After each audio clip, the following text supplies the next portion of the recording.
মই দিম বুলি কৈছোহে, কিজানি নিদিও, এনেই কলো। মই যদি কওঁ কামটো কৰো নে নকৰো? আপোনালোকৰ কোনো কংগ্ৰেছ মানুহবিলাকে বুজাইছিলে ক'ত পাবি 10,000 কৈছিলে নে নাই? আজি চেকখন ফটোষ্টেট কৰি সিহঁতৰ ঘৰতে লগাই দিলে। এতিয়া 8,000 আপোনালোকে 20 তাৰিখে পাব। সেই 8,000 দি নিজেও কাপোৰ কিনিব, ল'ৰা ছোৱালীকো কাপোৰ কিনিব, হ'ব? সেই টকা যদি কাপোৰ কিনিলে মোৰ আপত্তি নাই, খালি এই 10,000 দি নিকিনিলে, হ'ব? বুজি পালে নে নাই? এতিয়া আমাৰ হাজবেণ্ড বিলাকে 16 তাৰিখমানৰ পৰাই সুধিব, এই মোবাইলটো চাহ, টকাটো আহিল নে নাই? অৰুণোদয় আহে 10 তাৰিখে, 8 তাৰিখৰ পৰাই হাজবেণ্ডসকলে খবৰ লয়, এই মোবাইল অন ৰাখিবিনে, মেছেজ আহি পাব, হয়নে নহয়? এতিয়াতো 20 তাৰিখে আহিব, 15 তাৰিখমানৰ পৰাই সোধা পোছা আৰম্ভ হৈ যাব। আৰু 20 তাৰিখে যদি ভুলতে কাৰোবাৰ একাউণ্টত নোসোমায়, ইজনে সিজনক ফোন কৰা আৰম্ভ হৈ যাব, তই পালি নে নাই? মইতো পালো, মোৰ তাত অহাই নাই দেখোন।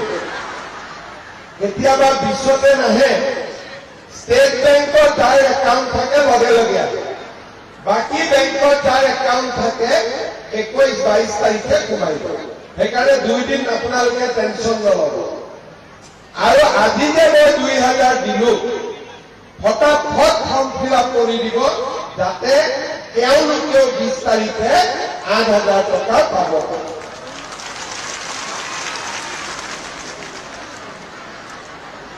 দালি, চেনি আৰু নিমখ কিনিছে নে নাই আপোনালোকে? কোনে কোনে কিনিছে হাত ডাঙৰ? চবে কিনিছে। এইবাৰ মই লখিমপুৰত চাইছো, আমাৰ 32,000 মহিলাই অৰুণোদয় পাইছে। 6,335 গৰাকী ছাত্ৰীয়ে নিযুত মইনা পাইছে। আৰু 53,000 পৰিয়ালে বিনামূলীয়া চাউল পাইছে, 100 টকাত দালি, নিমখ আৰু চেনি পাইছে। কংগ্ৰেছৰ দিনত কোনে কোনে অৰুণোদয় পাইছিল? হাত ডাঙৰ। কোনে কোনে পাইছিলে কংগ্ৰেছৰ দিনত অৰুণোদয়? কোনে কোনে নাই পোৱা? হাত ডাঙৰ। হাত নাগাৰীখিনিয়ে পাইছিলে কংগ্ৰেছৰ দিনত। তেতিয়াহ'লে কোনে হাত ডাঙৰ? যোনে যোনে পোৱা নাই। বঢ়িয়া। কংগ্ৰেছৰ দিনত লাখপতি বাইদেউৰ টকা 10,000 কোনে কোনে পাইছিলে? হাত ডাঙৰ। নাই পোৱা। কংগ্ৰেছৰ দিনত বিনামূলীয়া চাউল কোনে কোনে পাইছিল? হাত ডাঙৰ। কংগ্ৰেছৰ দিনত 100 টকা দালি, চেনি, চাউল কোনে কোনে পাইছিল? হাত ডাঙৰ। নাই পোৱা।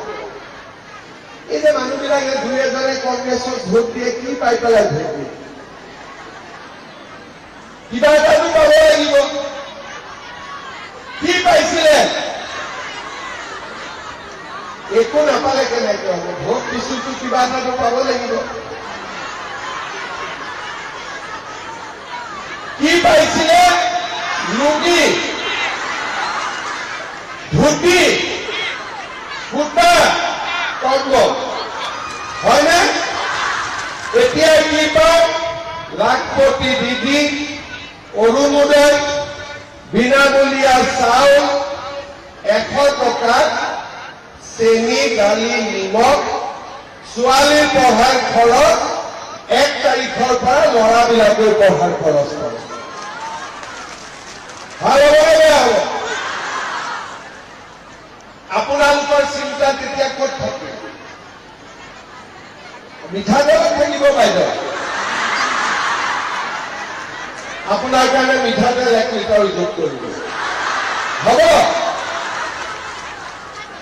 মই ভাবো চাউলটো যদি বিনামূলীয়া, একচুৱেলি চেনি, দালি, মিঠাতেল এইখিনিও বিনামূলীয়া হৈ গ'লে ভাল হ'ব। যদি আপোনালোকে এইবাৰ আকৌ আমাৰ বিজেপি চৰকাৰ আনি দিয়ে, দালি, চেনি, চাউল আৰু নিমখ বিনা পইচা হ'ব, বিজেপি ভোট দিবলৈ নিদিব। কোনে কোনে নিদিয়ে হাত ডাঙৰ?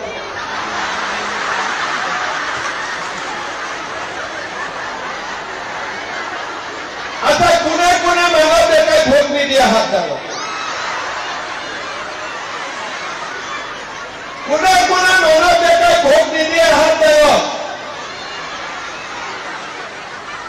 বাইদেউ, ভোট যদি নিদিয়ে হাত দাঙি দে।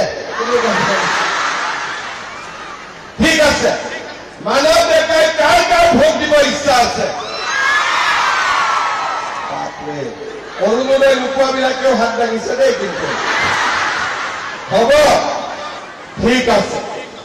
এইবাৰ আপোনালোকে বিজেপিৰ চৰকাৰ আনি দিয়ক, 25,000 50,000টো হ'বই। বিনামূলীয়াকৈ দালি, চেনি, নিমখো পাই যাব। বাইদেৱে কৈছে মিঠাতেলটো যোগ কৰিব। হ'ব, আপোনালোকে চাওক বিজেপি আপোনালোকৰ কাৰণে কি কৰিছে। টকাটো ডাঙৰ কথা নহয়, আটাইতকৈ ডাঙৰ কথা মানুহৰ জীৱনত সন্মান। যেতিয়াৰ পৰা মহিলাসকলে অৰুণোদয় পাইছে, ঘৰত আমাৰ সন্মান বাঢ়িছে। বাঢ়িছে নে নাই? আজি আপোনালোকে চাওক, ৰাতিপুৱা 5টাতে আহিছে, ঘৰত খোৱাও নাই, কিন্তু হাজবেণ্ডে মানা কৰে। বেলেগ জেগাত মানা কৰিলেহেঁতেন ৰাতিপুৱা 5টা, কৰিলেহেঁতেন নাই? আজি মামাৰ মিটিঙত আহিছে, কোনো সমস্যা নাই, যা। তাৰমানে ঘৰত আপোনালোকৰ সন্মান বাঢ়িছে। চাউল, ঘৰত পইচা নাই, গেলামাল দোকানৰ পৰা বাকী কৰিব লাগে, সময়ত পইচাটো ঘূৰাই নিদিলে কিট কাট কৰি দিয়ে। ঘৰত অতিথি আহিলে বহালো, চাহ খুৱাব লাগে, ভিতৰত গৈ দেখিলো বৈয়ামত চেনি নাই, আকৌ বাতিটো লৈ কাৰোবাৰ ঘৰত যাব লাগে। হয়নে নহয়? ছোৱালীটোক এডমিশ্যন দিব লাগে, 70 টকা ধাৰ ল'ব লাগে। পৰীক্ষাৰ ফিজ দিব লাগে, 70 টকা ধাৰ ল'ব লাগে। এতিয়া বিজেপি দলৰ চৰকাৰ আহিলে অৰুণোদয়ো পালো, লাখপতি দিদিও পালো, চাউলো পালো, চেনিও পালো, দালিও পালো, নিমখো পালো, ছোৱালী ল'ৰাৰ এডমিশ্যনো হ'ল, মাহেকত পঢ়িবৰ কাৰণে ল'ৰা ছোৱালীৰ খৰচো ঘৰত আহিল। আমাৰ সন্মান বাঢ়িলে নে নাই? এতিয়া কাৰো কথা শুনিব নালাগে। এতিয়া আমি কি কৰিব লাগে? সকলোৱে মিলি লাখপতি বাইদেউ হ'ব। পাৰিবনে নাই? পিছফালৰ বাইদেউসকলে নোৱাৰে নেকি? পাৰিব? ঠিক আছে। এতিয়া মই যোৱাকালি লখিমপুৰত আহিছিলো। আপোনালোকে দেখিব ডক্টৰ ভূপেন হাজৰিকাৰ নামত আমি কিমান ধুনীয়া এটা প্ৰেক্ষাগৃহ বনাইছো। অলপ আগতে আমি লখিমপুৰত নতুন ডিচি কোড হ'ব, আধাৰশিলা স্থাপন কৰিলো। নৌআলিৰ পৰা কলিতা গাঁৱলৈ 12 কিলোমিটাৰ ৰাস্তা হ'ব। অলপ আগতে আমি আধাৰশিলা স্থাপন কৰিলো। আজি সকলোৱে জানে সোণাকুটিৰ পৰা লোহিত খাবলৰ মাজত দলং নিৰ্মাণৰ কাম পূৰ্ণ গতিত চলি আছে। আজি আপোনালোকে জানে যে আমাৰ লখিমপুৰ সমষ্টিত অজস্ৰ ৰাস্তা হৈছে, স্কুল কলেজ হৈছে, অংগনবাদী কেন্দ্ৰ হৈছে, মেডিকেল কলেজ হৈছে, নাৰ্ছিং কলেজ হৈছে, লখিমপুৰত বিশ্ববিদ্যালয় হৈছে অহাবাৰ আহিলে নকাৰীৰ ওপৰত ফ্লাইঅভাৰো হৈ যাব আৰু লখিমপুৰত ডাঙৰ ষ্টেডিয়ামো নিৰ্মাণ হ'ব নিজৰ কাম দেশৰ কাম সমাজৰ কাম লখিমপুৰত যোৱা 5 বছৰ যিমান কাম হৈছে কংগ্ৰেছৰ দিনত ইমান কাম হৈছিল নেকি একদম মনৰ পৰা ক'ব হৈছিলে নেকি আগতে তেতিয়াহ'লে আমি মানৱ ডেকাই কাকো জিকাব লাগিব নে নালাগিব জিকাব লাগিব নে নালাগিব তেতিয়াহ'লে এটা মানৱ ডেকাৰ কাৰণে ডাঙৰ হাত চাপৰি এটা লাগে সকলোৱে জোৰে জোৰ কৰি মানৱ ডেকা আৰু আমাৰ এই গোটেই কামবিলাক হোৱাত আমাক কোনে আটাইতকৈ বেছি সহায় কৰে প্ৰধান বৰুৱা ডাঙৰীয়াই আটাইতকৈ বেছি আমাক সহায় কৰে প্ৰধান বৰুৱা ডাঙৰীয়াৰ কাৰণে এটা ডাঙৰ হাত চাপৰে এনেকে লখিমপুৰৰ ৰাইজৰ কাৰণে দুখীয়াৰ কাৰণে মধ্যবিত্তৰ কাৰণে আমি কাম কৰি গৈ থাকিম আপোনালোকে আমাক সহায় আৰু আশীৰ্বাদ কৰি গৈ থাকিম শ্ৰদ্ধাৰ ৰাইজ ২৭,০০০ মহিলা আজি আমি চেক দিব লাগিব ঘৰত চেকখন লৈ যাব লাগিব কিন্তু বেছি দেৰিও ৰখিব নোৱাৰি আমি আপোনালোকক সুন্দৰভাৱে চেকখিনি বিতৰণ কৰিম মোক আপোনালোকে হাত দাঙি দেখুৱাওক গোটৰ সভানেত্ৰীসকলে হাত দাঙকচোন এবাৰ বঢ়িয়া আপোনালোকক মই এটা দায়িত্ব দিম আমি ভিঅ' বাইদেউ চেক দিম এটা ভিঅ' কিমান দূৰ থাকে 18টা 16টা 20টা 22টা সভানেত্ৰীসকল উঠি যাব আৰু কাউণ্টাৰৰ পৰা 10খন চেক লৈ আহিব আৰু মেম্বাৰসকলৰ মাজত ইয়াতে চেকখিনি বিলাই দিয়ে তাৰপিছত মানৱ ডেকাই ধুনীয়া পোলাও বনাইছে খাই পেলাই আপোনালোক ঘৰলৈকে যাবগৈ হ'ব হ'ব এতিয়া আমি মঞ্চত ভিঅ' বাইদেউসকলক চেকখিনি বিতৰণ কৰি দিম চেক নোলোৱাকৈ কোনো নাযাব কাৰণ গাঁৱত গ'লেই চেকৰ দাম আহি যাব 200 টকা 250 টকা আকৌ দাম আহি যাব সেইকাৰণে যেতিয়া কষ্ট কৰিছোৱে ইয়াতে বহি চেক লৈহে ঘৰত যাম হ'ব বহুত বহুত ধন্যবাদ মোৰ লগত সকলোৱে একেলগে ক'ব ভাৰত মাতা কি ভাৰত মাতা কি নৰেন্দ্ৰ মোদী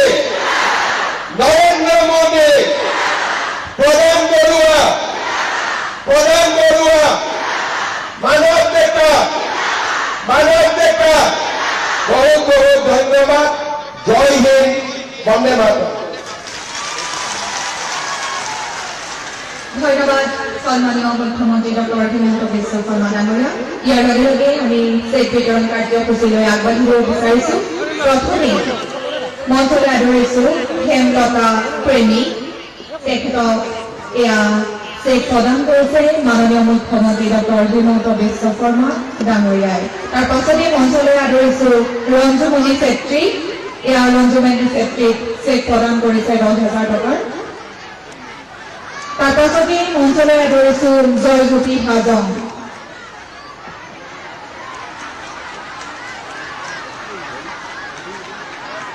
এবাৰ মঞ্চলৈ আদৰিছো দীপাক্ষী দত্ত